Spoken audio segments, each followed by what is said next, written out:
Milica Veličković se porodila početkom januara ove godine i na svijet donela svoje prvo dete, djevojčicu Barbaru.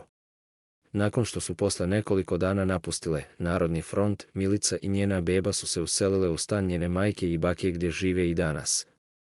Veličkovićeva se nije predomislila, te biološkog oca svoje ćerke Borislava Terzića Terzu nije upisala kao oca, već djevojčici u krštenici stoji da je otac Lice.